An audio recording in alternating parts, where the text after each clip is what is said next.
Guys, কেমন আছো তোমরা সবাই? আশা করি তোমরা সবাই খুব ভালো আছো। তো আমার এই শিউলি চ্যানেলে তোমাকে অনেক স্বাগত জানাই। তো দেখো, আমি শপিং মল থেকে এই মেথি পরোটা কিনে এনেছিলাম।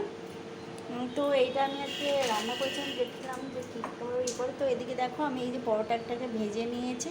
আর এদিকে আমি আচারের সাথে এই মেথি পরোটাটা ট্রাই করবো, দেখবো কেমন লাগছে। অবশ্যই ভালো লাগলে আমি তোমাদেরকে বলবো। আর আমার ছোট্ট ভিডিওটা ভালো লাগলে অবশ্যই তোমরা লাইক করো আর আমার চ্যানেলটাকে সাবস্ক্রাইব করো। দেখো, এই যে আমার মেথির পরোটা, তো আমি খেয়ে দেখি কেমন লাগছে, সেটা অবশ্যই তোমাদের দিকে বলছি। আচার দিয়ে মেথির পরোটা খারাপ নয়, খুব সুন্দর লেগেছে। তো তোমরা কে কে এরকম শপিং মল থেকে এনে মেথি পরোটা খেয়েছো অবশ্যই আমাকে কমেন্ট করো। শসা এমন ছিল। চলো, আমার ভিডিওটা এখানেই শেষ করলাম।